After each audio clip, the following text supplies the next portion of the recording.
And the curriculum we're using is done by the American Heart Association, which you probably have heard of them before. They're also the American Lung Association, the American Stroke Association.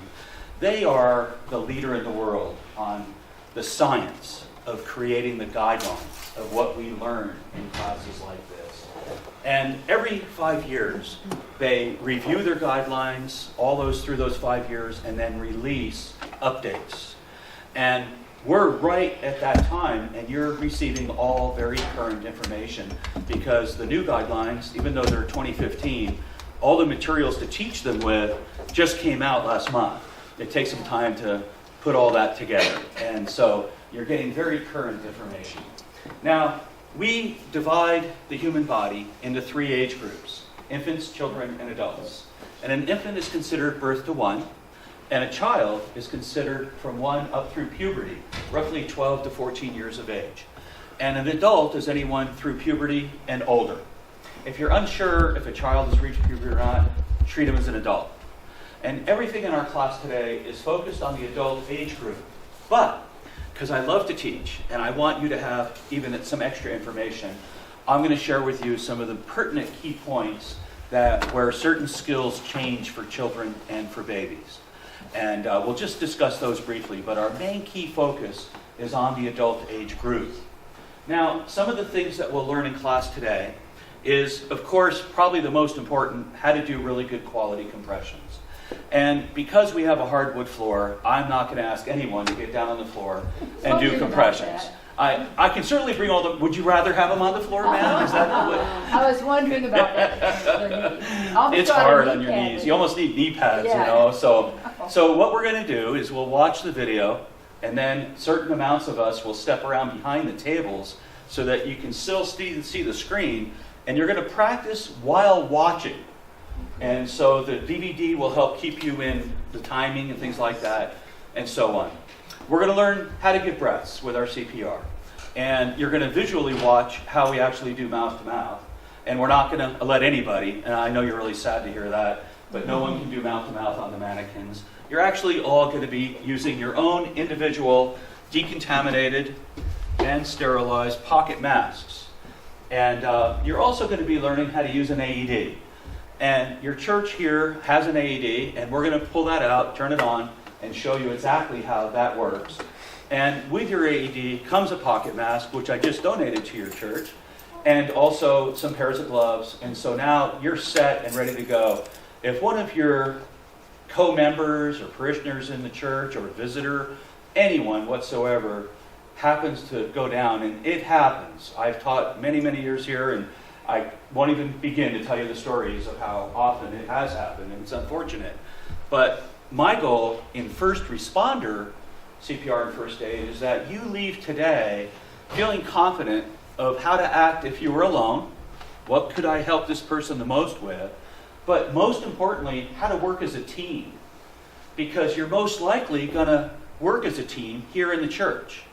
And because the church is sponsoring your training today, I'm going to focus on what it would be like to apply your skills in scenarios that would be when you have help, when you have other people that are trained. Now, we trained a very large class yesterday of 18 students, and now with all of you here also, you can count on, there's going to be people that are as equally trained as you that are going to be willing and able to help. If someone does, when I say go down, I mean just go unconscious. What do we do next? What's most apt percentage-wise to help this person? What do we need to do? And so that's where we're headed today. Now, there's going to be times we're going to group up and watch the video, then we're going to step back and we're going to practice doing CPR and using an AED, and then we're going to come back to our seats and watch some more video and things like that. Moving back and forth, I really appreciate your help on that. At some point during class, I'll stop and we'll call a 10-minute break. But if you need to use the restroom during class, just come right back as quick as you can. That's fine. And then on questions, everyone learns from your questions. And they help me teach a lot. Because a lot of your questions are things that I want to mention that maybe I didn't remember to mention to you that really are helpful. But we want everyone to benefit from your questions. So let's save those until we come back, and then just raise your hand and let's discuss your questions.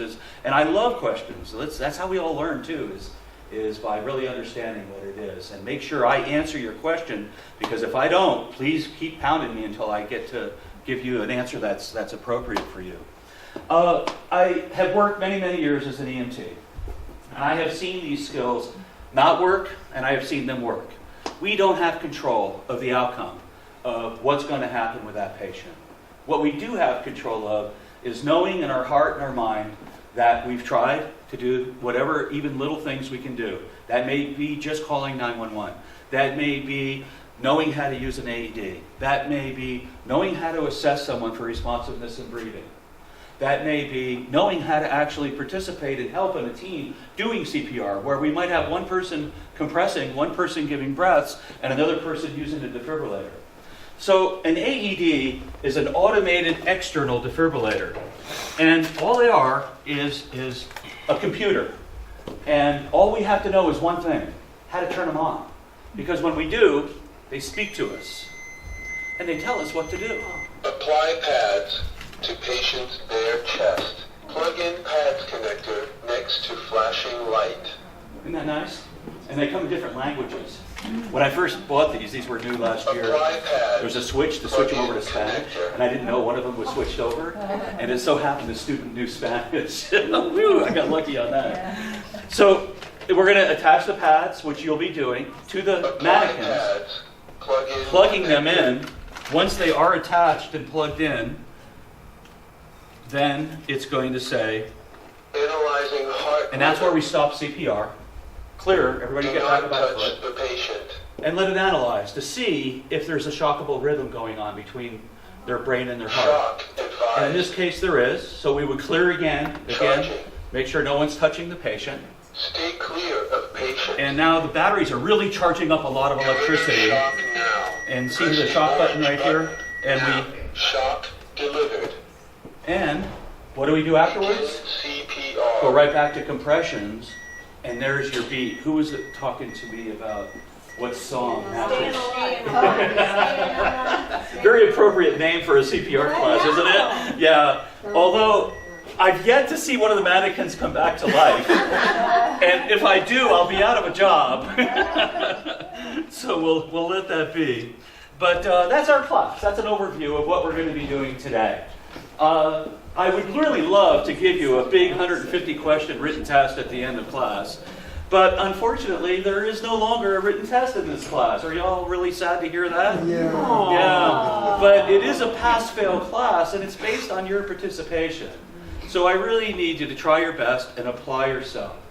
Now, we would always be doing compressions with the patient on a floor, because we have to have them on a firm, hard surface so that we can get good recoil on each compression.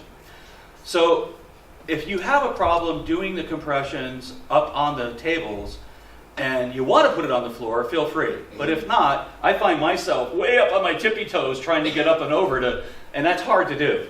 So if you could just do your best and at least count out loud while you're doing your compressions, that's all I ask for. And I know that in the real world, if you had to get down there and do them, you would do them. And we'll definitely discuss all of the good ergonomics and your body position relative to the patient on how we can make it much easier on you to do good compressions. Like, for instance, if I bend my elbows and I'm doing compressions like this, I will tire in less than a minute because I'm using strength. But if I lock my elbows and just use my upper body weight, I can go for a couple of minutes before I tire. And that's a good body position on how to do that. Okay, so before I press play, are there any questions, anyone? Yes? I thought I had read that the mouth-to-mouth is not recommended or not being done anymore, so could you just address that quickly? Very, very well, you bet. And that's a great question. A lot of times questions that come up, I'm happy to answer them right there at that point, but even the video or when we focus on on breaths, it'll talk about that. But here's what happens.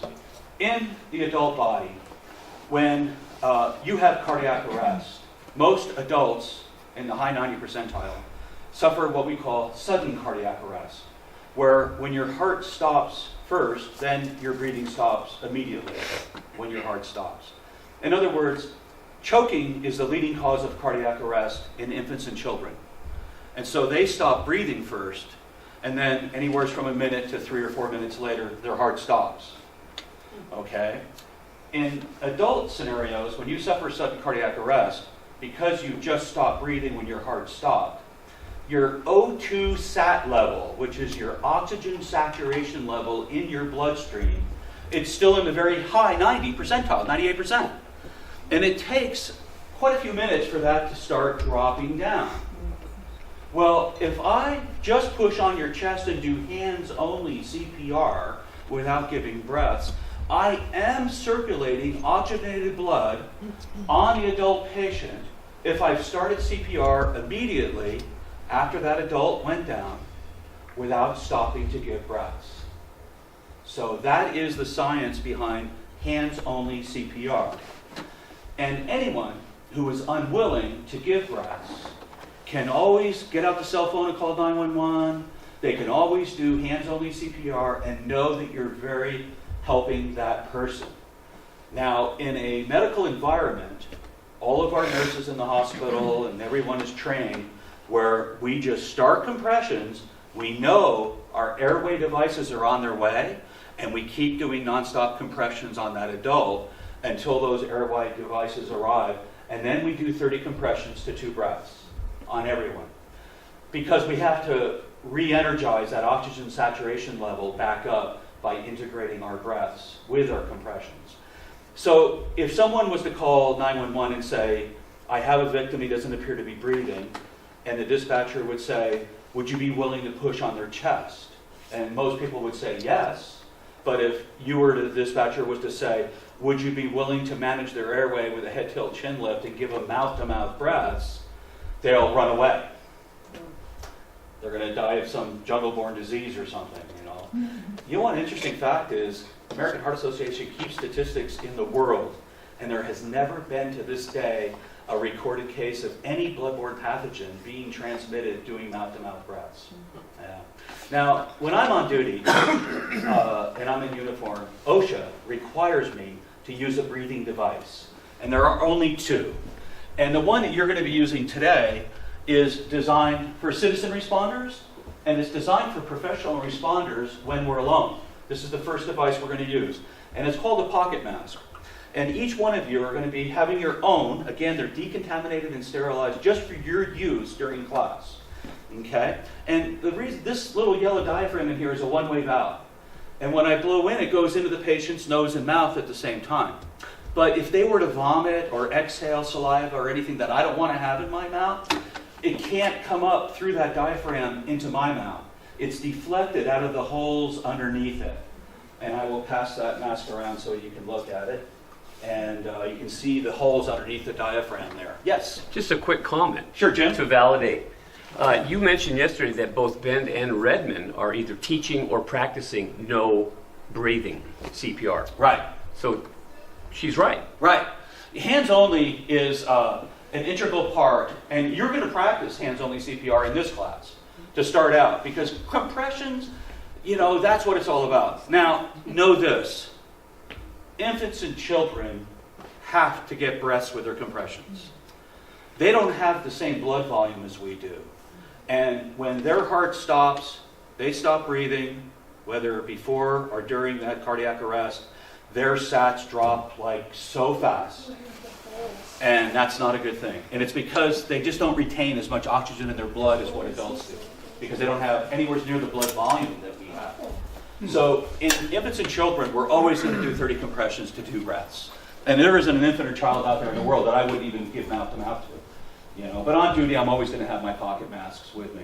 The only other one-way valve device there is called a bag valve mask, and it hooks to the pocket mask, but it's designed for 2 or more rescuers because the person squeezing the bag is up over the head, and they're stationary, because that's the only way they can manage the airway to make that work correctly. And then, of course, we can hook oxygen up to that bag valve mask also and go all the way up to 100% oxygen on it. So that's used in critical care a lot. And in our advanced CPR classes, we train with pocket masks and pocket masks in the what we call healthcare provider level CPR. Yeah, we're not there today, though. So did that help explain that question to you on the difference of hands-only CPR and then the ratios of 30 to 2? I Yeah. think so. Okay. Yeah. Yeah, well, if you're unwilling to give breaths, don't. Just do compressions. But if you're able to give breaths, you're going to give better CPR if you do. Okay, Yes. that's the answer. There you go. I guess I should have started with that answer. Yes. I assume we're going to get some guidelines as to determine whether this person needs CPR Yes. or if they just passed out. That's correct. Okay. Yeah. Can you repeat the question so we, because time. Sure, he wanted to know, how are we going to know if someone needs CPR? And we call this our initial assessment. And it's the first responders' job, and we're going to practice this in class, everyone will, on how to stimulate someone to see if they are sleeping or are they actually unconscious. And on infants, children, and adults, responsiveness, to see if they respond or not, is the very first thing we always check to see, to clear our life-threatening emergencies before we give any first aid. So, are you okay? And they don't respond. Now, our action steps are very important to what to do after that point. This person could be unresponsive and breathing. They may have had a stroke. They may have had an anaphylactic reaction. They may have had something in the environment, something medically wrong with them, something, maybe an injury, like a head injury or something like that, may have caused them to get knocked out. But they didn't go into cardiac arrest and they didn't stop breathing. Well, the fact that they're unconscious is still a life-threatening emergency. They need advanced care because they could stop breathing at any given time when they're unconscious. So that's still a 911 call. But it's the duty of the first responder to monitor that patient's breathing without, your eyes are glued to them 100%. Okay, because at any time if they stop breathing, you go right to compressions and start CPR. Okay? Now, there's going to be a few philosophical statements that the American Heart Association has created that you're going to hear in the video, but I want to exaggerate them, and this is one right now. Is if I'm looking at someone to see if they're breathing or not, and I just can't tell, your job is to start compressions. And the reason of that is because you're not harming anyone who has a pulse by doing compressions on them. So their statement is, it's better to compress on someone who doesn't need CPR than to not compress on someone who does. And not necessarily check for a pulse. No pulse checks. I got to tell you, not only citizens have a difficult time because you don't ever do this, but even healthcare providers have a difficult time finding pulses. And so our whole focus is, are you breathing or not? Now, yes, healthcare providers still check for breathing and a pulse at the same time. But their main focus is breathing. Signs of life. Are your eyes blinking? Do you see any rise and fall of the chest that's normal? And the video will go into that. Yeah. Okay? Are you guys ready?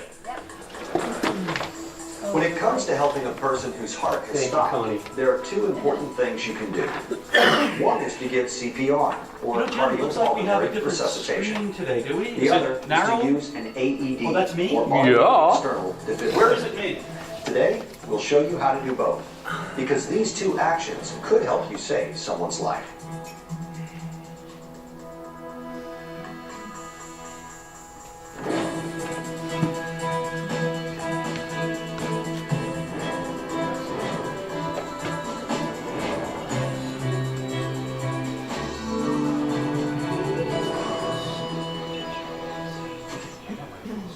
If they don't like the deal, they can go somewhere else. You know what? I just don't care anymore.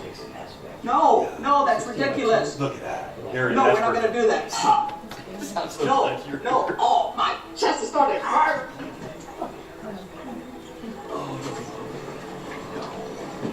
Are you okay? Are you okay? You have the manager call 911, see if they have an AED. If they do, bring it back.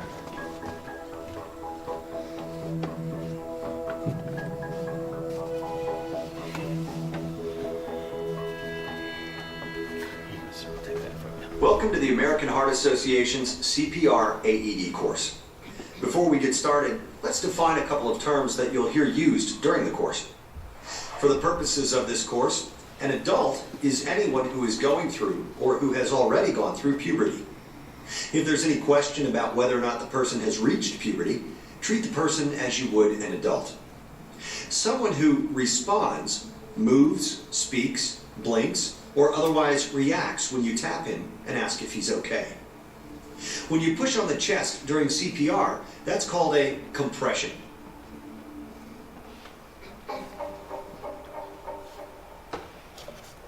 When someone's heart stops beating, blood stops flowing through the body. CPR can help keep a person's blood flowing until other medical care can be given. The most important part of CPR is pushing hard and fast on the chest when you give compressions. When you push on the chest, you pump blood to the brain and heart. So let's focus just on compressions right now and take a look at how they should be done. Move clothes out of the way. Put the heel of one hand on the lower half of the breastbone. Put the heel of your other hand on top of the first hand. Push straight down at least 2 inches with each compression. After each compression, let the chest come back up to its normal position. This lets blood flow back into the chest. You'll need to give compressions at the rate of at least 100 per minute. So, let's practice giving compressions. You'll learn the other steps to go with this soon, but for now, we just want to work on doing a good job of giving compressions. Now this means you'll be doing more compressions in a row for this practice than you would for a regular cycle of CPR. You see, we want to focus first on the most important part of CPR, giving compressions. Then we'll add other things you can do to help someone who needs CPR. We're going to pause the video now to allow you to get into position to practice. And throughout the course today, you'll be taking turns practicing. Whoever is last each time can stay in position when finished, since you'll be the first one to go the next time. For this practice, you should be kneeling next to the mannequin so you can watch the video as you go. Okay, very good. So, that was an overview of compressions. A part of our class today, as I mentioned, is to be able to work effectively as a team. And also to know what to do if it's just you, if you're alone. And in a 2 rescuer CPR scenario where one person's giving breaths and one person's giving compressions, it's our job description to evaluate each other continuously and provide feedback. And this might be intervening, and it might seem assertive or rude to you, and it's not. It's professional. And your first name, sir? Tom. Tom, your compressions look great, just push a little bit harder. Or, Tom, slow down. You're going too fast. You look like a Singer sewing machine with the pedal to the metal. How appropriate is that? That is very common. Okay? I don't mean to really, I'm not picking on you. I'm just giving examples here. Or, Tom, are you getting tired? If you're getting tired, just say the word change when you get done counting to 30. And we'll switch. Okay? Very good. Now, then Tom reaches number 30, and I'm the one giving breaths. He's monitoring my breaths. Bob, that breath didn't go in. Or, Bob, that breath went in, but it looks like way too much air. That's a common one we hear. It should be a normal breath. So the team concept of good quality CPR can involve 6 rescuers, just in CPR alone. And we're going to practice 2 rescuers today. And that includes using the AED trainers in conjunction with our CPR. It's fun. We're going to have fun today. All Follow right? along with the video as it shows you what to do. Get ready and begin. Put the heel of one hand on the lower half of the breastbone. Good. Very good. Then Perfect. put the heel of your other hand on top of the first Very hand. good. When I tell you, push straight down on the mannequin's chest. Remember to push hard and push fast. After each compression, let the chest come back up to its normal position. Get ready and begin. Okay, compress and keep the beat with the video. Don't need to count out loud at this point. Until the drum Go. Oh, yeah. Yeah, much softer. Okay, number 1s, come on back, have a seat. Number 2s, your turn. Go ahead. Well, my question was, you didn't tell everybody to have their arms locked. I saw a lot of people doing this. Yeah. You said having your arms locked is better. I did, but it's hard to do on the tables because they're so high up. Okay. If you were on the floor, not only are your arms locked, but the biggest problem we have is that your arms are out in front of you, and that's bad. You have to get your shoulders up and over so your hands are directly under you. That's where your body weight does it. And that depth is so much easier when the Patient is on the floor. Okay, Yeah, I was just curious. yeah. Now, okay, go ahead. Oh, so my question was, what about a woman in a bra? Are you trying? In CPR, no problem, okay? Just go ahead. In AED, all upper chests are completely bared. Okay. And we'll talk about that when we get to AED. But in CPR, I have a fleece shell on, and I would definitely unzip that. Anything that's zippered or buttoned, I would open that up. The first responder, as you, comes in and sees and taps and shouts and goes, hey, hey, are you okay? Are you okay? And they're definitely not sleeping. They didn't take a nap in church, right? They went unconscious. Well, people are just drunk and Hang passed on. out. That person needs to be dragged over to the floor Yeah. and on a firm, hard, flat surface so then you can begin your assessment. Now, if it comes to the point where you're doing CPR, it's time for me to review the 4 critical concepts that the video has already covered of what makes a good compression. Steady rhythm. What is that? What's that? The speed at which you do it. The speed. And we're going to call that the rate of compressions. Does anyone remember what that is? 100 a minute. Very great. Great answer. Because, I'll be honest with you, what was your first name? Phil. Phil. We are often going too fast. Our adrenaline, our heart rate's going 1,000,000 miles an hour, and it's often slow down. It's not very You can't often. overdo it then. Oh, yeah. There's a ratio, that 100 to 120 is right where we want to be. And this is why you take classes like this, and especially practicing in sequence with a video, is eventually you're going to be doing it on your own at just the right speed, just the right rate. Is there any way of counting like 1 and 2 and 3? You can do that. What makes it work best for you, when you practice it with the video and we go to our ratios of 30 to 2, you go right ahead and count Okay. any way you want that keeps that beat. Yeah. Okay? And that is special just for you, because what works for you may not work for someone else. So good. Okay, let's move on. We got the rate. We have 3 more critical concepts. Depth. Depth. And what was the depth? 2 inches. And it's at least 2 inches, but no more than 2.5 inches. By the way, the rate is the same on infants, children, and adults. The depth is the same on children as it is adults, at least 2 inches. But on infants, it's 1.5 inches. It's a little bit less. Now you say, oh my gosh, that little baby, we're going to push that hard? Yeah, you know why? They're more viscous, they're more flexible. And their thoracic cavity is so small, it's hard to hold pressure in to keep that blood coming out of their heart when you do your compressions. So we actually push harder. What else? I'm sorry, your first name again, ma'am, was? Joan. Joan here? Joan? Joan. Okay. Hey, Joan? Yes. You were talking about hand position? Well, that's good with your arms, your shoulders, up and over. Where is it on the sternum? Upper, middle, or lower? Middle, isn't it? Lower. Now, you're going to learn now ratios of 30 to 2. And that is considered 1 cycle of CPR is 30 to 2. 5 cycles of 30 to 2 equals 2 minutes. That is the foundation of all advanced and basic cardiac life support. 2 minutes. We never want a compressor in the compressing position for more than 2 minutes.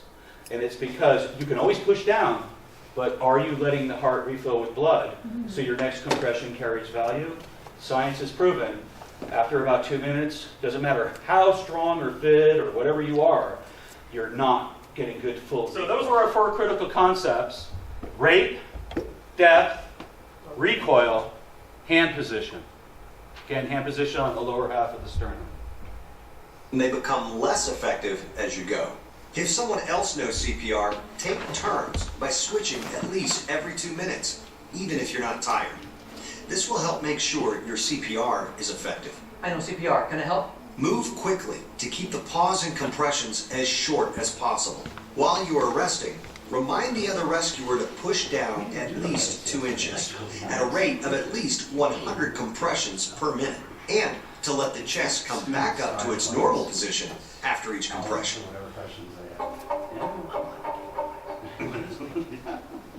Now you know how to perform the most important part of CPR, giving compressions by pushing hard and fast on the chest. If you are also able to give breaths, you will help even more. So next, we'll learn how to open the airway and give breaths. You'll take turns as before, watching and listening to the video as it tells you what to do. Before you practice though, the video will pause so your instructor can teach you how to make sure your mannequin is clean before each practice. Now, the reason they do that is because they want to remember the old classes, and you don't need to change the lights. It's okay. I'm going to hit play here in just a second.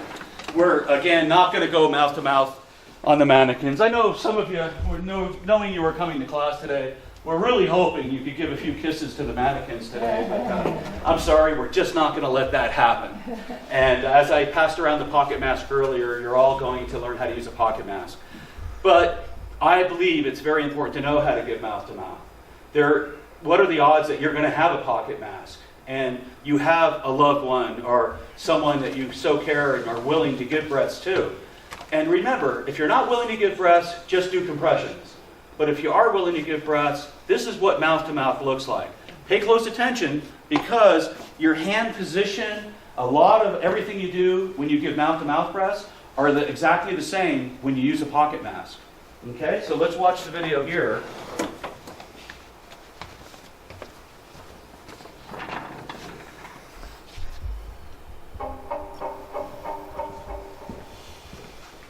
Now we're going to learn another important part of CPR, opening the airway and giving breaths. This should be done quickly during CPR, never interrupting compressions for more than 10 seconds. Opening the airway correctly will help keep the tongue out of the way to make sure your breaths are effective. As you practice this skill today, you'll be doing so on a mannequin. This means that giving breaths effectively can take a little more practice, especially since you don't want to interrupt compressions for more than 10 seconds to give breaths. However, in a real emergency, you may find it's actually easier to give breaths properly to a real person. So, let's look at the steps for opening the airway and giving breaths. We'll show you how first, then you'll get a chance to practice. Begin with your hands on the mannequin's chest, since you will always be giving breaths after compressions. You don't have to actually push on the chest right now. To open the airway, follow these steps. Put one hand on the forehead and the fingers of your other hand on the bony part of the chin. Then, tilt the head back and lift the chin. It's important to avoid pressing into the soft part of the neck or under the chin because this might block the airway. While holding the airway open, pinch the nose closed with your thumb and forefinger. Take a normal breath. Cover the person's mouth with your mouth. Give 2 breaths. Blow for 1 second each. As you give each breath, you should look down at the person's chest to see it rise. Actually seeing the chest begin to rise is the best way to know that your breaths are effective. After giving the breath, go back to the position to give compressions. Again, this can take more practice because sometimes you'll find that your breaths aren't making the person's chest rise.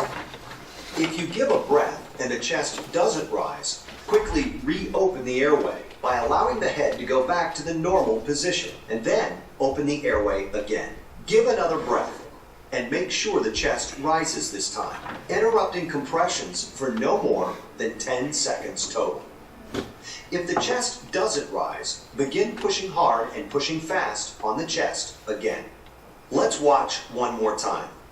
Put one hand on the forehead and the fingers of your other hand on the bony part of the chin. Then, tilt the head back and lift the chin. While holding the airway open, pinch the nose closed with your thumb and forefinger. Take a normal breath. Cover the person's mouth with your mouth. Give 2 breaths. Blow for 1 second each. Watch for the chest to rise. After giving the breath, go back to the position to give compressions. Now it's your turn to practice opening the airway and giving breaths along with the video. What did you see? How do we know our breath is effective? Watching their chest rise. That's right. And keep in mind, it's the beginning of chest rise. Okay? That's very important to remember because if I'm ventilating a baby, nice, slow, gentle breath until I see the chest begin to rise. That is already more air than they normally deliver. Very good. What happens if my first breath doesn't go in? What do I do next? You go back to compression. No. Breathe. Latin means again. We studied Latin a lot. The best course I ever took to learn medicine was to take a Latin class. So reposition again means close the airway, open it up again, and attempt my second breath. What do I do if that breath doesn't go in? Go back to compression. There. Because what is the maximum amount of time I'm going to interrupt compressions? 10 seconds. And there is only enough time to attempt 2 breaths. So whether none go in, one goes in, both go in, you're right back to compressions after those 2 attempts. So then you try later. After 30 compressions, you attempt 2 more breaths. Right. Now, what is the science behind that? This is very important. To me, this is probably the most important piece of science I've heard come out of medicine in many, many years. You know, when we inhale, our diaphragm, which is right at the bottom of our rib cage, comes up into our thoracic cavity, and then when we exhale, it relaxes back down to a neutral position. When I pull in on the abdominal cavity, the Heimlich maneuver or abdominal thrust, that reduces the tidal volume here, which makes my diaphragm come up and apply pressure against my lungs. Hopefully, that's how I help a conscious choking adult or a conscious choking child. Okay? When I push on your chest, my diaphragm doesn't expand down. It stays right where it is, pretty much. So what does that do? It builds pressure in my thoracic cavity. When I first start my very first cycle of compressions, I actually don't start pushing blood out of the heart until after about my 15th compression. Then, from then on, if I limit my interruption to less than 10 seconds, when I return, my pressure is still there, and my first compression, I'm perfusing.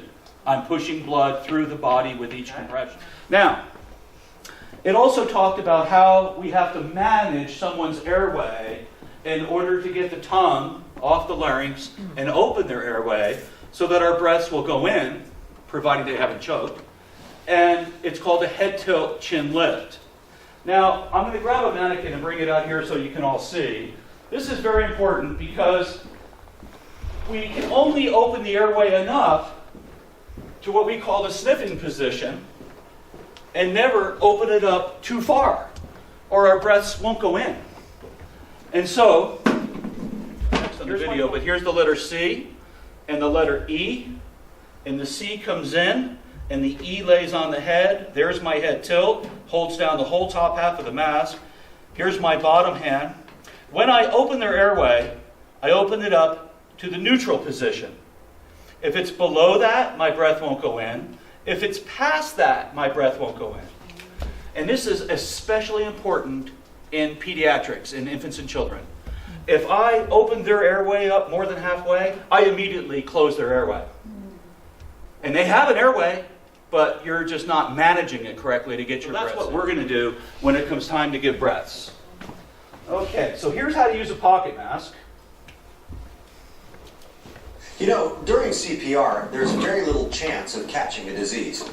However, some workplaces require rescuers to have masks.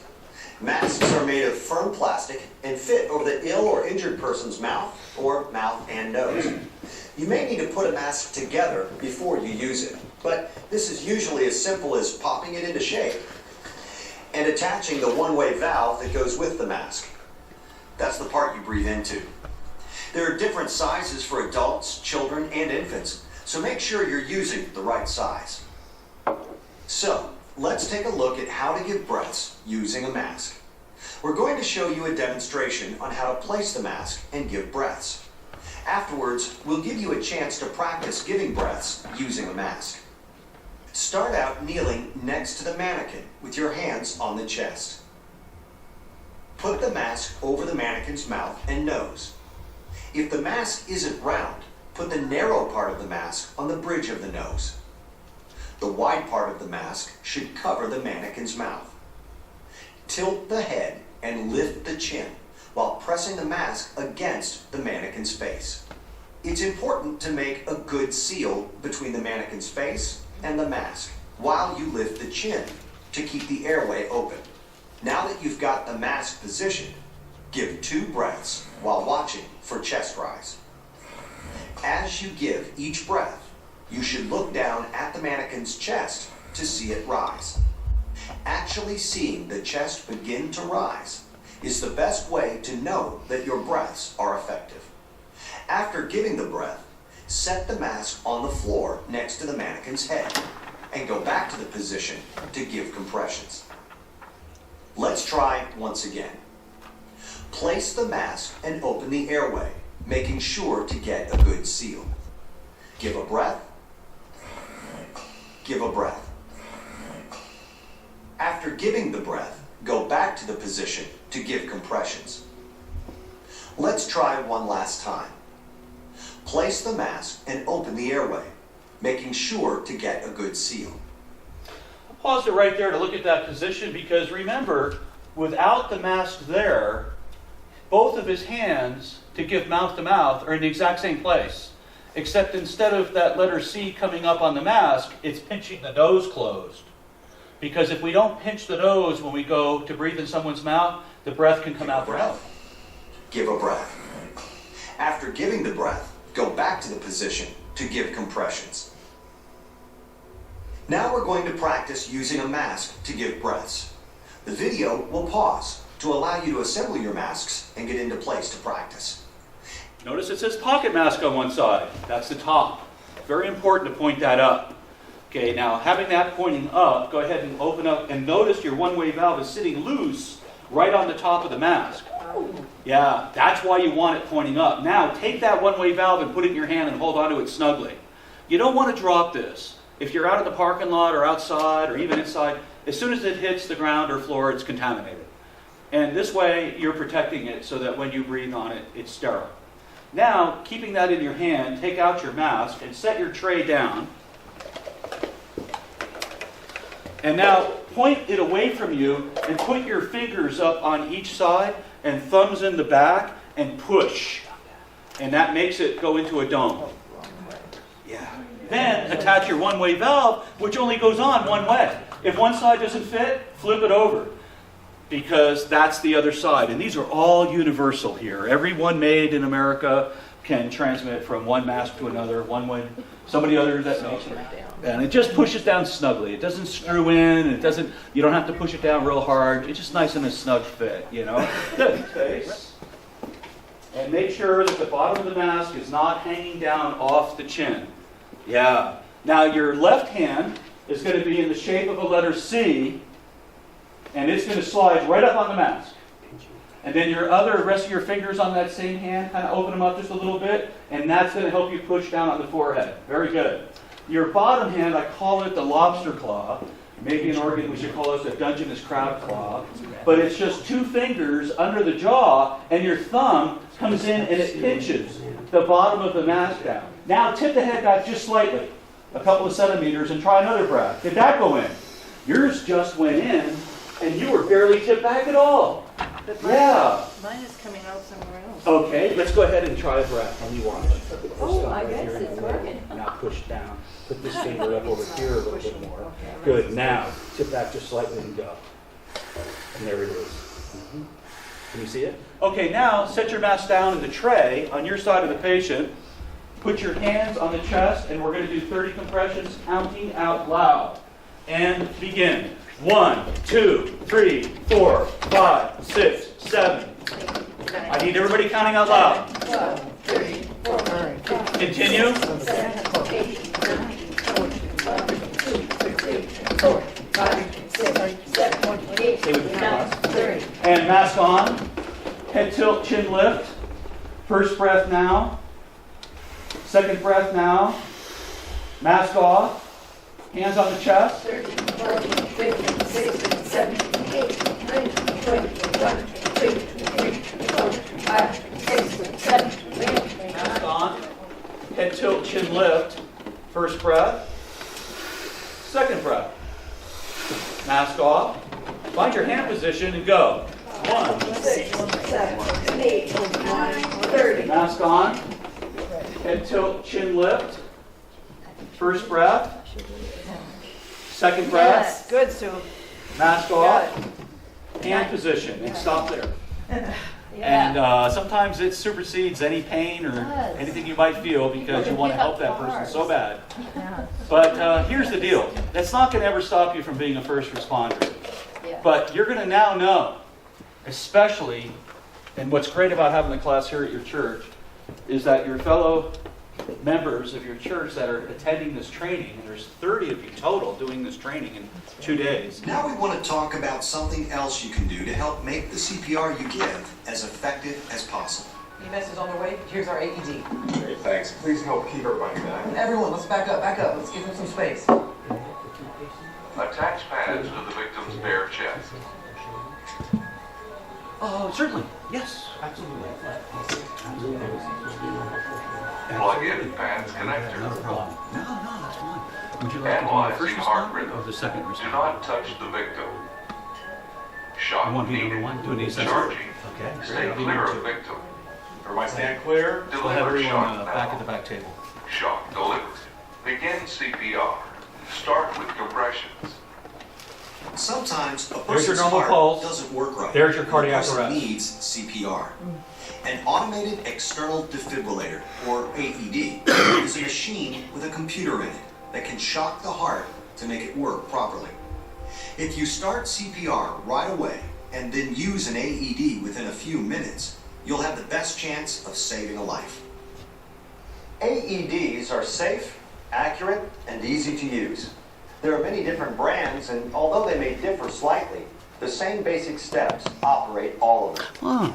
Depending on which brand of AED you use, there may be special pads or a key or switch for use on children less than about 8 years of age. To use an AED, you simply turn it on by either pushing the on button, it should be clearly labeled, or lifting the lid. Once you turn on the AED, you'll hear voice prompts telling you everything you need to do. Follow the instructions on the AED pads to decide whether to use adult pads or to use child pads or a key or switch. Adult pads are used for someone older than about 8 years of age. We're going to go ahead and give you a chance to practice using an AED trainer, just so you can see what it's like. Oh, and don't worry, it can't really give a shock. You'll start with your hands in place to give compressions, and the AED will arrive immediately. First, turn the AED on. Push the on button or open the lid. Attach pads to the victim's bare chest. Follow the AED prompts and the pictures on the package or pads.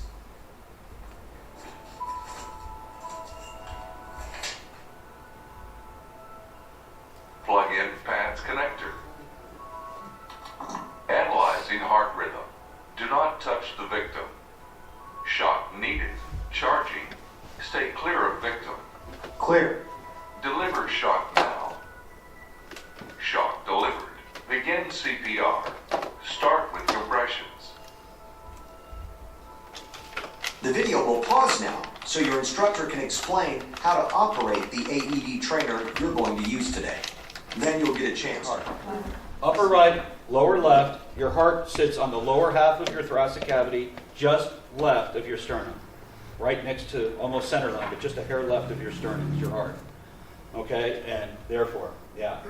That is a very good question because when we break out your church's AED, I'm going to show you something very interesting that's going to make sure your pads are in the right place when you put them Does on. it have to be sealed around the edge? Do you have to press it down? You do. And we'll talk more about the what ifs, water, metal, things like that.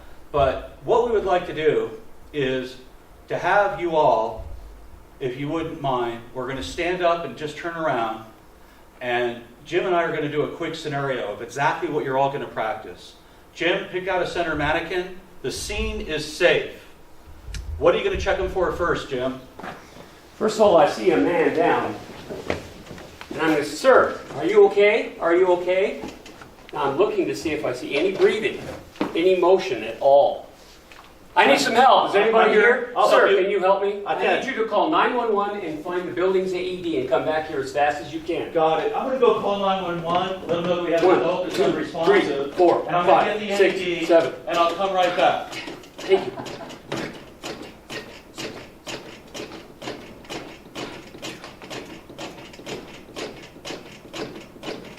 Now, I happen to have within 10 feet a mask. Now, I know I'm going to get it. Might get it partially set up before I have to start my next set of compressions. And let me add something here. If he didn't have it nearby, he's going to continue compressions because there's going to be a mask with the AED when I bring it. Okay, I believe I'm out of time. I got to start again. Okay? 2, 3.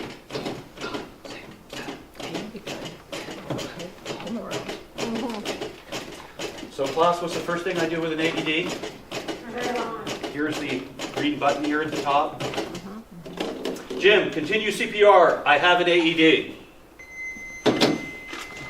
I'm going to continue CPR until we're hooked up. To patient's bare chest. Plug in pads connector next to flashing light. Are both Apply pads? pads. Plug in connector. 30, I'm stepping away. You would continue to give your breaths. Okay. Analyzing Now the stop heart. CPR and clear. Do not touch the patient. So we're clear. Everybody stand back, please. I got it, Jim. Now, when this prompts for a shock, Jim, Shock I'm going to take over advised. compression. Yes. And you'll just do breaths, okay? Okay. We do have a shock advised. Stay clear of the patient. Stay clear of patient. Okay, the AED is charging. Deliver shock now. Now. Press the orange button. It's fully charged. See the orange button flashing? I'm shocking. Shock delivered. And I'm compressing. 1, 2, 3, 4, 5, 6, 7, 8, 9, 10, 11, 13, 14, 15, 16, 17, 18, 19, 20, 22, 23, 24, 25, 26, 27, 28, 29, 30. Good breath. Good breath. Excellent. I'm compressing. 1, 2, 3. So Jim can provide feedback to me. I can hear everything he says while I'm doing CPR. Bob, your depth is good. Your hand can be moved over a little. Just like I've coached you in class, little tiny things to make it better. You're going to help each other as you go. In a professional class, there's no room for this. We have it dialed in on that very first compression and that very first breath. That's expected as a healthcare provider. Okay, pay close attention. Now that you know how to give CPR and use an AED, let's talk about knowing when to give CPR. The American Heart Association's Chain of Survival shows the most important actions you can take to deal with life-threatening emergencies. The first link in the adult chain is to recognize the emergency and call for help. This is followed by early CPR with an emphasis on compressions, rapid AED use, effective advanced care, and coordinated care afterward. If a person doesn't respond and isn't breathing or is only gasping, you need to give CPR. If you're not sure, go ahead and do CPR. It's better to give CPR to someone who doesn't need it than to not give it to someone who does. Before you start doing CPR, you need to make sure the scene is safe. You can't help if you get hurt too. Next, you need to check to see if the person responds. Kneel at his side, tap him, and shout loudly, "Are you okay?" Sir, are you okay? If the person does not move, speak, blink, or otherwise react, then he is not responding. Yell for help. Help, I need some help. If someone comes near, send that person to call the emergency response number, or 911, and get an AED if available. You, call 911, get the AED. In an emergency, the sooner you realize that there's a problem and get help, the better it is for the ill or injured person. Your company should have an emergency response plan that includes when, how, and who to call for help. Many times, this is the most important thing you can do. Keep in mind that if no one comes, you'll have to call the emergency response number and get the AED yourself. Call 911, get the AED. When the person does not respond, you need to check his breathing for at least 5 seconds, but no more than 10 seconds. If she is not breathing or is only gasping, she needs CPR. A person who gasps usually looks like she is drawing air in very quickly. She may open her mouth and move her jaw, head, or neck. Gasps may appear forceful or weak, and some time may pass between gasps because they usually happen at a slow rate. The gasp may sound like a snort, a snore, or groan. Gasping is not regular or normal breathing. It is a sign of cardiac arrest in someone who doesn't respond.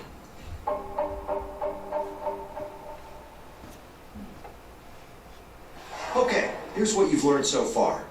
You've learned how to give compressions, how to give breaths with and without a mask, how to use an AED, and how to assess the need for CPR and call your emergency response number or 911. So, let's see. Okay. Lights, camera, action. Everyone who's a number 2, hands are out. Is the scene safe? What's unsafe? People? Children? Furniture? All right, children, back away. We have to have, and maybe even move the patient into a safe area. Now the scene is safe. The first thing we do when we wake them up is we tap their collarbone aggressively and we shout loudly, "Are you okay?" Yell for help. Help! Help! Okay. Hey, I'm here. What can I do? Stay there till I say stop. Are their eyes blinking? Any normal body movement? Gasping is not breathing. They have to have normal breaths. They're not breathing? Compress. Go. Count out loud. You're on your own. 2, 3, 4, 5, 6, 7, 8, How are they doing? Quickly, let's put our masks together and do 2 breaths. Oh, you have to have it take shape before you put the one-way valve on. There you go. Set it down by your head. Turn it on. 1, 2, 3, 4, 5, 6, 7, 8, 9, 10. Set it I down. have it, I have 14, 15, 16, 17, 20, 5, 6, 7, 8, 12, 21, 2, 3, 4, 5, 6, 7, 8, 9, 10. Apply pads. Plug in connector. 1, 2, 3, 4, 5, 6, 7, 8, 9, 10, Analyzing heart rhythm. 15, 14. They're going to compress. And after number 30, that first responder, who's now the breather, is going to give their 2 breaths. But in 2 rescue, and we're going to do this on the next rotation. We're going to keep building and make this better and better and easier and easier. When you're the breather and someone else is doing compressions, in the real world, your mask should be on all the time and the airway should be open all the time. And on these tables, that's not easy to do with a mannequin. So by the time that compressor says number 25, your mask is on and your airway is open so that when they get up to number 30, there's no delay. You're right there ready to give your first breath. So now your breaths are down to 6-7 second delay. And that is top quality CPR.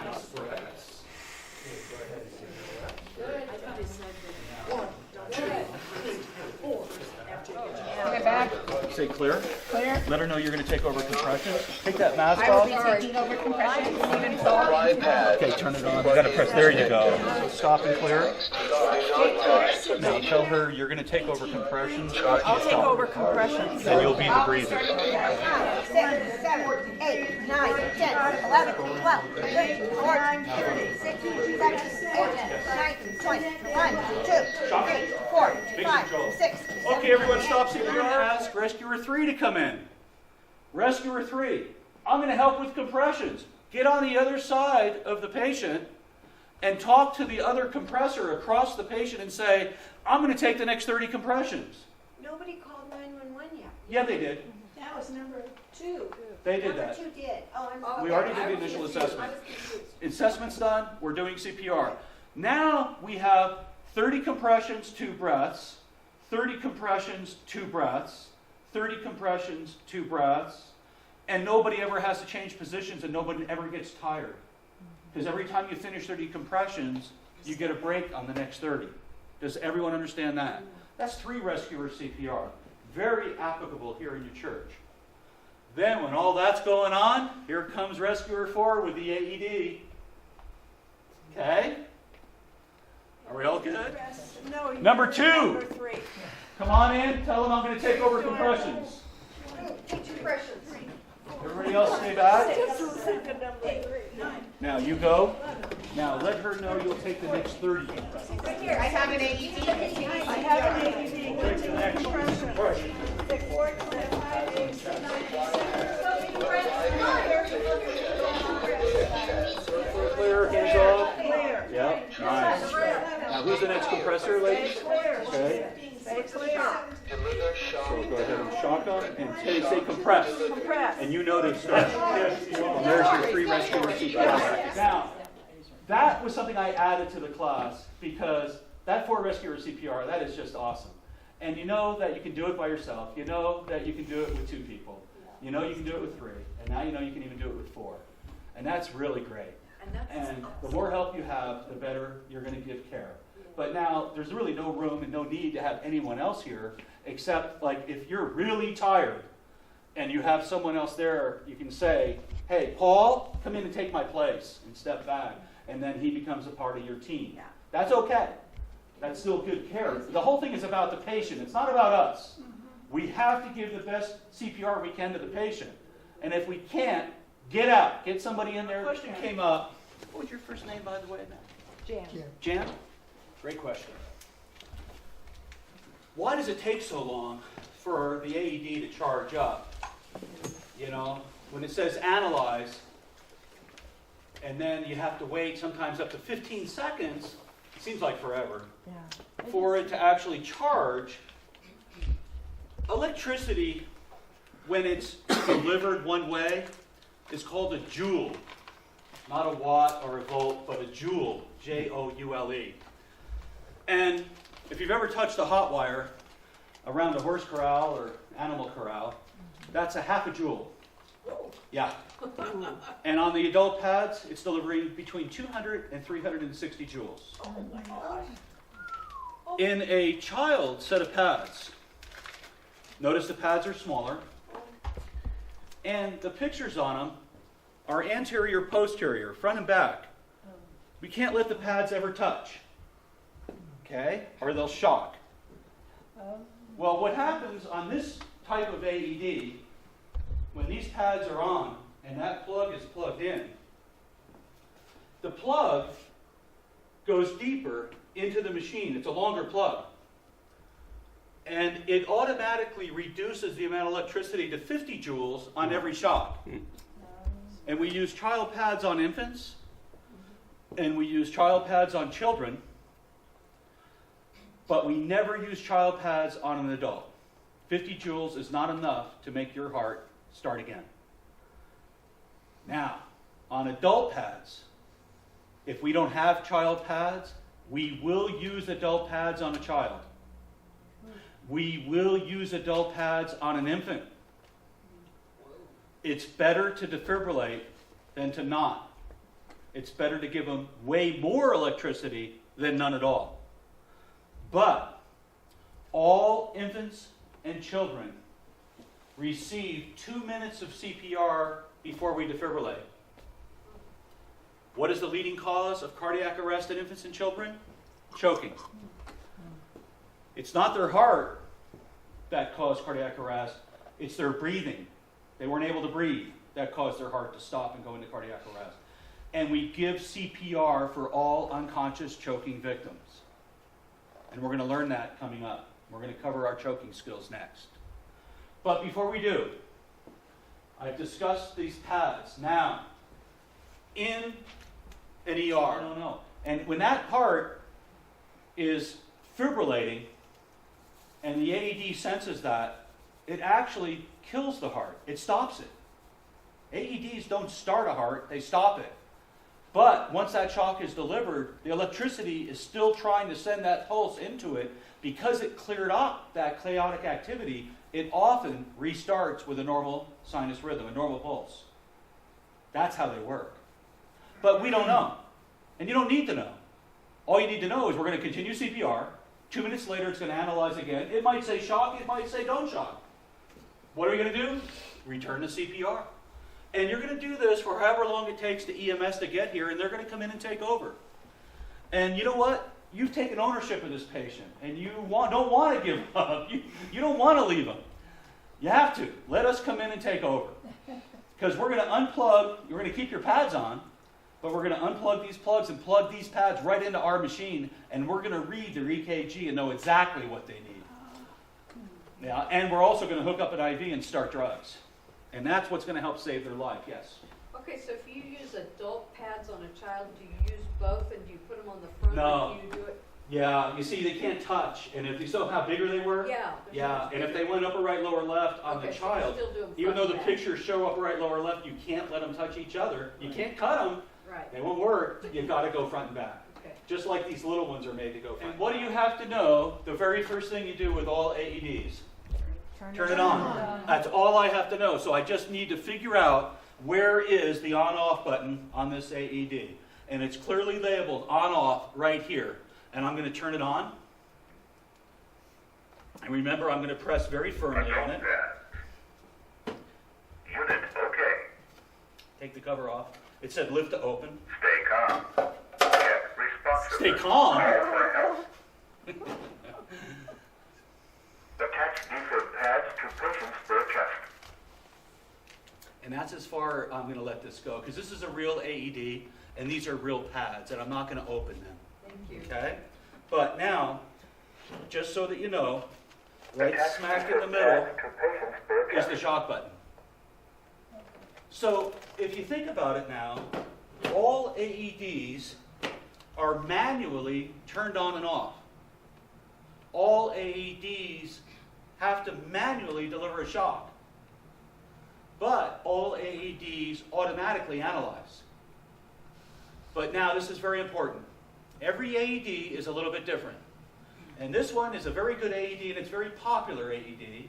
And your second AED that you're going to get for your building across the street is going to be the same as this one. And the next time we do this class, you're going to have a set of training pads that I can open up and use on the mannequin so you can see what they're like. But these pads are completely different than anything you've seen before. They're not two separate pads. It's one big piece of material that goes from here, across, down, and across. And right here where you compress, there's a red X on it. And all you do is when you take these out, you line up that X right where you do your compressions. And I guarantee you that the rest of the pad will be in the right place. But you don't peel off the backs before you put it on. You actually lay it on them, press down on it, and there's a big tab sticking out that you pull out, and then it sticks right there. And then you come up to this one and press on it, and then grab this tab and pull it out, and it sticks right there. And it's already plugged in. And that's how it's used. Once they're on, it'll say analyzing, because it can read between the pads and read what's going on. Yeah, they should be around, you bet. But we always have the adult pads hooked up because they're the ones that are most likely to be used. But child pads, that's great that you got child pads. But now, remember we learned the age groupings for basic life support for your CPR on what is the age of a child and an infant and so on. And we talked about how a child is 1 up to puberty, roughly 12 to 13 years of age, right in there. The way we identify as paramedics, if someone has reached puberty or not, if it's a male, do they have chest hair, facial hair, underarm hair? If it's a female, it's breast development. And if we don't see that happening, then they're considered a child. If we see that happening, then we're considered an adult. A child is considered 1 up to 8. And 8 and older is an adult to when we choose which pads we use. But if we don't know if that 6, 7, 8, 9, 10-year-old is a child or an adult, then use the adult pad. All AEDs should have what's called a ready kit attached with the AED that comes with it. And in that ready kit is a razor. And that razor helps remove hairy chest hair so the pad sticks. And there is a piece of plastic inside of that ready kit that is considered a razor. It's a very sharp-edged piece of plastic that you scrape on the chest, and it removes the hair. Water and metal conduct electricity. Before we attach pads, the patient cannot be lying in water. There is a heavy cloth in there. It's like a paper towel, heavy-duty paper towel that you'd get like at the dentist's office. And if they're very sweaty, you wipe the chest off real quick before you put the pads on. There it is. Okay? And also what should be in there, and it has in there though, is a good pair of scissors, because now all bras have to come off. We don't know if there's metal in the back, and we don't care. I'm not going to roll you over to check. I'm cutting the straps and the sides off, and I'm going to lift the bra right off. People are going to protect your privacy. Believe me, you don't care. So, water conducts electricity. Metal conducts electricity. I can't defibrillate someone in the bed of a pickup truck, or on a metal floor in a warehouse where they run forklifts, or on a set of bleachers that are all metal. We have to move the patient. So on a pool deck or a jacuzzi deck, we put them on a backboard, and then we move them away from that big puddle of water. But to lay them on snow, snow does not have enough water in it to conduct the electricity. So in ski patrol, we defibrillate them right on the snow. Wow. And they have, and they've actually saved lives right here at our local ski area by using an AED on victims of cardiac arrest on the mountain. Yes? Can you use it on a person with a pacemaker? Yes. Okay. And also an internal defibrillator. Oh, really? See, internal defibrillators and pacemakers are a lump on the chest. And they're either right above the heart, which is where most pacemakers are put, but they may also have an internal defibrillator where people have an arrhythmia that in their sleep at night, their heart could stop, it senses it, it just gives a little tiny shock, and it keeps their heart beating and it keeps them alive. And I've treated patients with both lumps on each side. Finish your question. So now, what we do though is we can't put the pad over that lump, we don't know what it is underneath. It could be a pacemaker and it could be an internal defibrillator, and it doesn't matter. What we do is we just move the pad an inch away from it. Okay? But we still defibrillate and still use the defibrillator here. And you're going to look at this scenario, and I'm going to ask one person at a time to tell me what they think the very next step is. Just learned CPR and AED use for adults. Here's your chance to practice everything together. The following scenes will show a variety of emergencies. It'll be up to you to take turns showing how you would respond to them. We're going to include using an AED, but only to the point of turning it on, since the AED will tell you what to do in a real emergency. Your instructor will guide you, and after everyone is done practicing, you'll each be tested on your adult CPR AED skills. Okay, now watch closely. This is a scenario. You are shopping and find a man lying in a store aisle. There are other people around with cell phones, and there is an AED in the shopping center. Question, class. How many patients are there?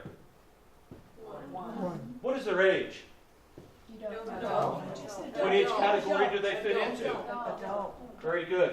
Do you have access to 911?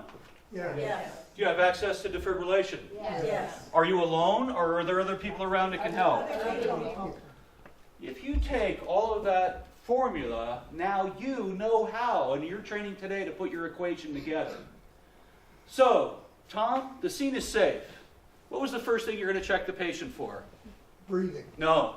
Next. Tap them and see if they're And you're okay. checking for responsiveness or consciousness. Yes. And you did that by tapping and shouting what? Are you okay? Loudly. Shouting. Are you okay? Okay, very good. Now, they're unconscious. In that scenario, what would you do next? Check and see if they're No, breathing. what's next? To ask someone to go call 911. Very good, right there, hold it up. Because there are people around. So let's not load one person up with everything, let's use them. Who's willing to help? I see a few hands. You, go call 911. I have an adult that's unresponsive. Then what's next? Go get the 8. You guys are doing great. You got it. Very good. I'm checking their breathing. Very good. How long? 5 to 10 seconds. Oh, give her a round of applause there. Very good. They're not breathing. What's next? Begin CPR. Good. The AED arrives. What's the first thing you do with the AED? Turn it on. Very good. That's all we need You to know. leave a museum, you find a man lying on the ground. You have a cell phone, and you saw an AED in the museum entrance. So, go through the equation and look at it. Is there anybody around to help you? No. What's the age of the patient? Adult. Do you have access to 911? Yes. Yes. Do you have access to defibrillation? Yes. There's all your answers. So you came up and you made sure the scene was safe. Now you're going to check the patient. What's the first thing you check them for? Check them to see if they're responsive. Good. And how do you do that? What do you Tap do? them and yell, "Are you all right?" Good answer. I like that. Very assertive. I like assertiveness. It's not rude, it's professional. Now you're alone. No one is around to help you. What would you do next? Call 911. Very good. But you have a cell phone. You're portable. What can you be doing while you're on the cell phone? Go get the AED. Good. Now you Bing. come back. I think you had this on the last one. No, you didn't. What do you need to check the patient for next? Breathing. Very good. How long? 10 seconds. At least 5 seconds, but no more than 10 is the way it's written in the written test. Very good. But you're not getting a written test today. Now, this is critical. Are you going to start CPR or are you going to turn on the AED and use it? What is most apt to help the patient? CPR. No. Wait, say that again. They're not breathing. You're alone. You have the AED. Are you going to start CPR or are you going to turn on the AED? Turn it on. Here is your statistics, everyone. If you do just CPR and never call 911, that adult's chances of survival are 5 to 10%. If you have access to 911 and they can be there within 7 to 10 minutes, and you're doing good quality CPR in the interim, their odds of survival between 5 and 25%. If you start CPR on that person within a minute of cardiac arrest, you have access to 911 within that first minute. In other words, someone else went to go call or you called right away. And you started quality CPR within that first minute. If that AED is on that patient within the third minute, their odds of survival go to 80, not cardiac, but if it's in children, it's respiratory. They get CPR for 2 minutes before we defibrillate, but adults get CPR as quickly as we possibly can. Even before we start CPR if we're alone. But what you did in class was you defibrillated the second the AED arrived. You turned it on and used it immediately, but when did CPR stop? As soon as the machine said analyze. Okay? Nice. Okay, so that's a scenario. You find a coworker lying on the ground. You have a cell phone and there is an AED in the office. So this one is exactly like the one before. You're alone and you have access to 911. You have a cell phone. It's portable. We can multitask. Go get the AED in the office while you're talking to 911. And, everything that they ask, those answers you give them are going on to that. Now, if we're sent to call 911 and someone else is either using an AED or giving CPR or something, they're going to not ever let you hang up. They want to keep you there for many minutes and get as much information, especially which door should we use into the church, okay? And who's going to be out there to meet us, to give us directions, to get to the patient as quickly as possible. This is very helpful for EMS when they do arrive, okay? And this is where you can never not have enough help. Everybody can help. There's always something that you can do. There's no answer. It's always yes, go do this. So that's very, very helpful. Now, I tap and shout. I know someone's in the room next door. And I yell, help, help, come here, quickly. And then I start assessing for breathing while they come in. I make sure I finish my assessment for breathing. And this is where some of you assess for breathing at a wrong time, but at least you assessed it. Then they came in. Now tell them what to do. You know they're not breathing. You're going to go right back to compressions. So that's okay. 23 years here in Central Oregon.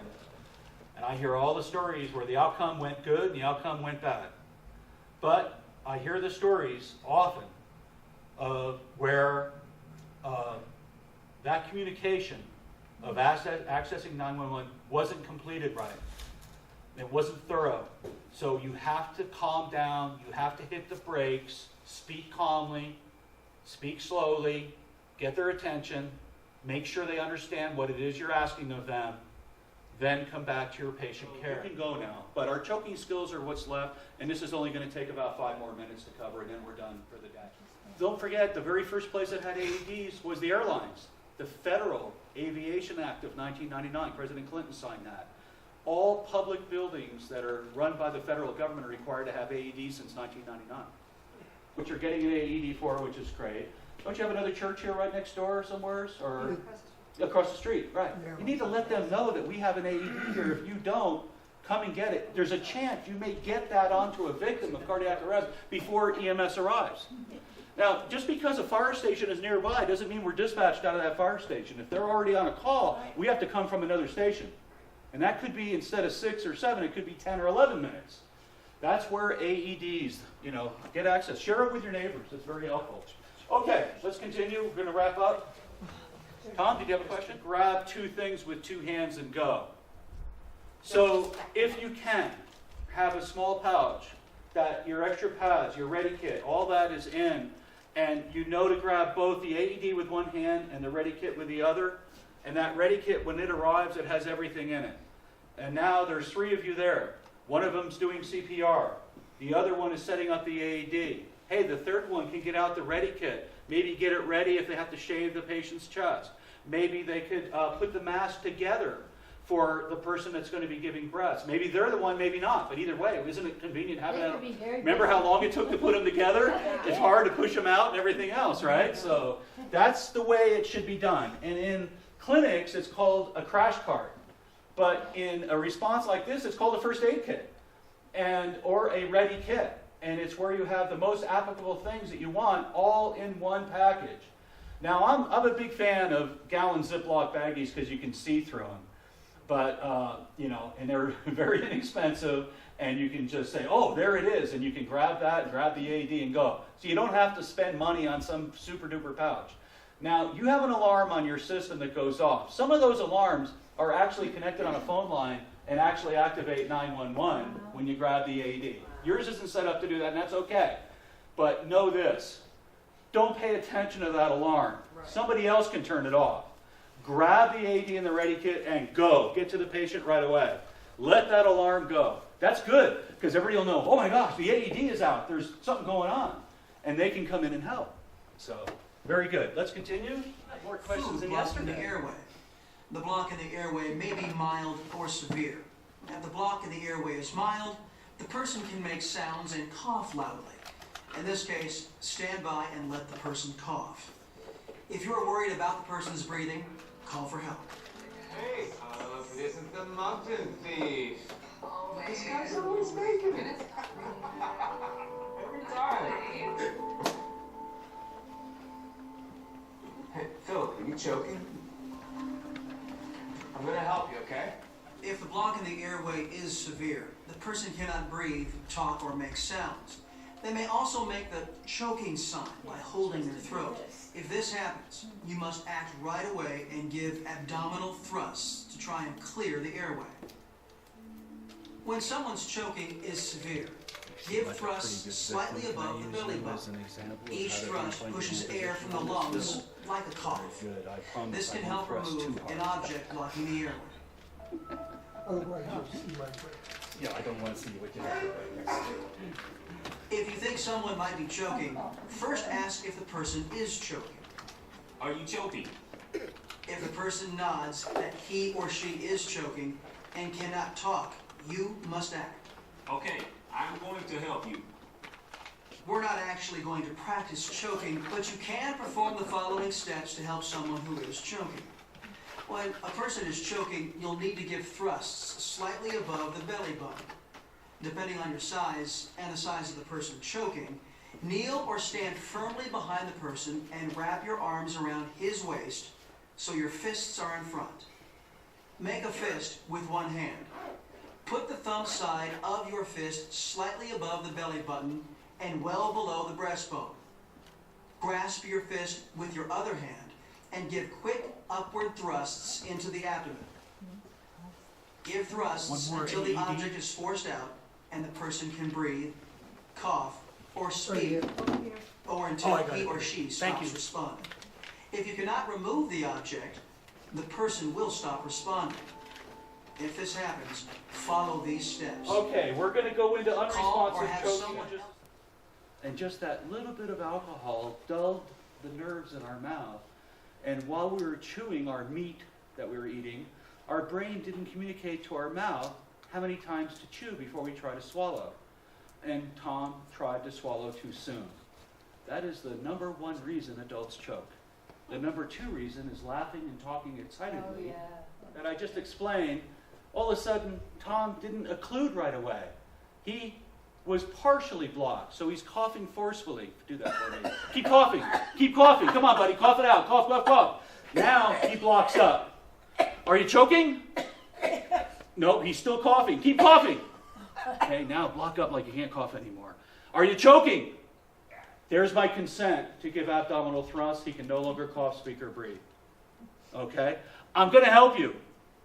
When I come in behind him, I'm going to put my hands on the top of his hip bone. Come straight around. That's going to help me find his belly button.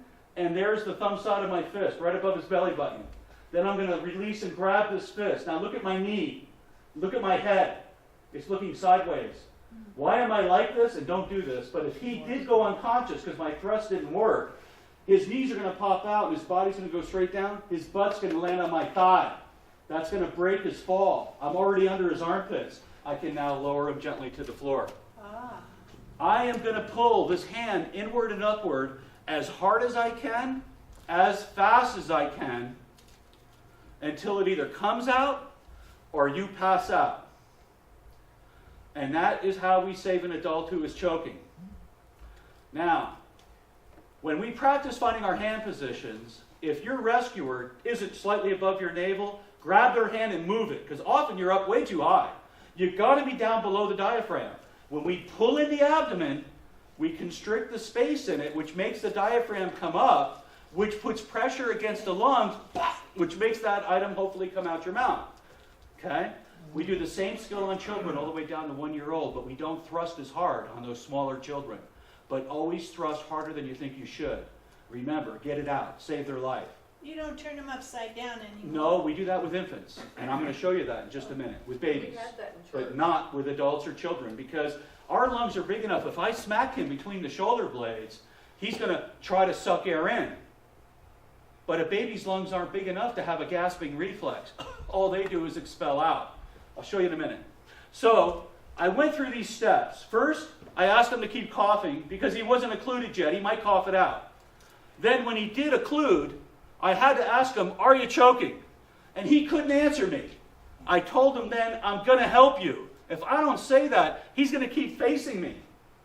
So then I said, I'm going to help you. He let me come in behind him. And the first thing I did was find his belly button and do this, get my knee bent under his butt, and get my head out of the way. Because if my head's up here, he throws his head back, he's going to put my nose out the back of my head.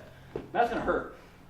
That's why I do that. But my chest has to be into their back to have a platform to thrust against. Here comes the mom who lives next door. Or the mom that's here in church. She comes running up to you. Help, help. My baby, I think it's not breathing. It appears to be choking. And you look at this baby, its eyes are fixed. Its lips are blue. And oh my God.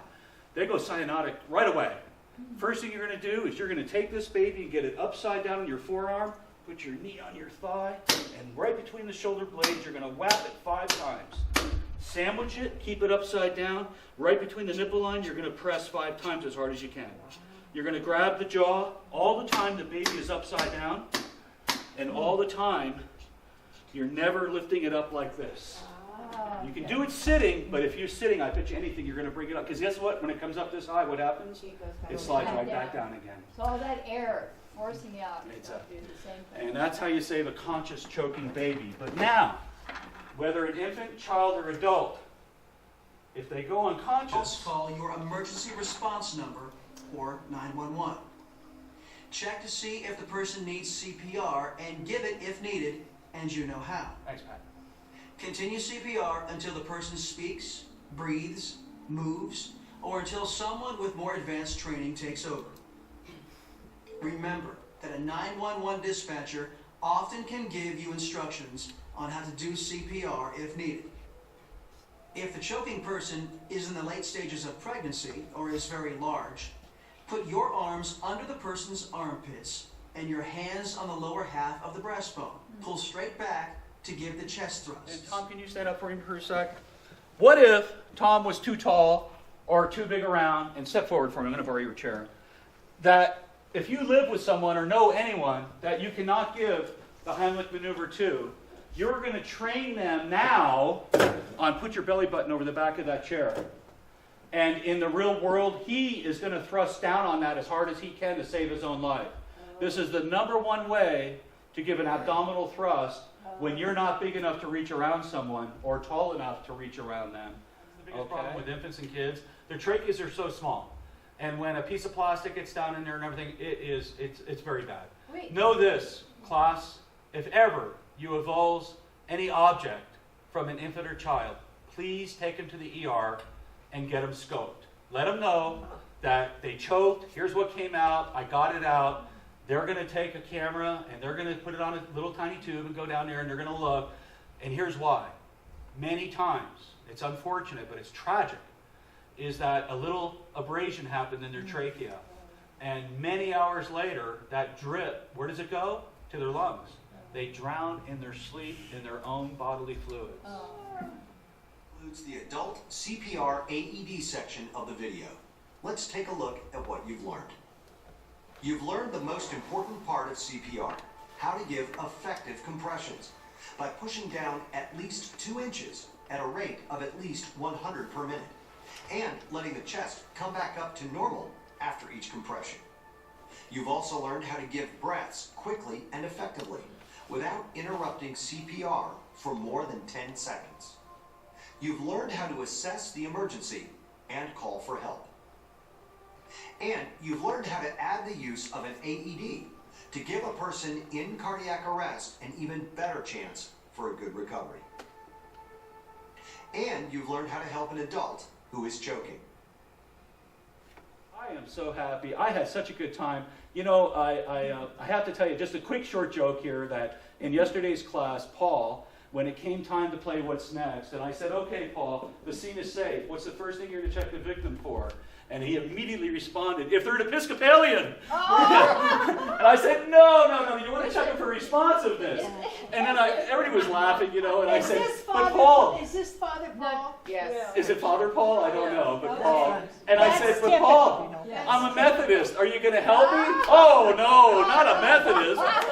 And then after class, one of the girls in the class who loves your church is Methodist and came up to me and said, Bob, it's okay. We're still going to help you. I thought that was precious. And you know what it told me? I want to come to your church. I really do. I think you're just a great bunch of folks. And it's been my pleasure. I'll give you a round of applause. All right? Thank you so much, everyone.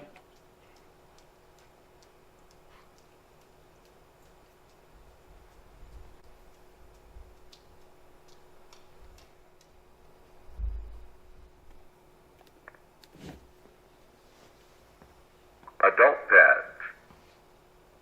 Unit okay. Stay calm. Check responsiveness. Call for help. Attach defib pads to patient's bare chest.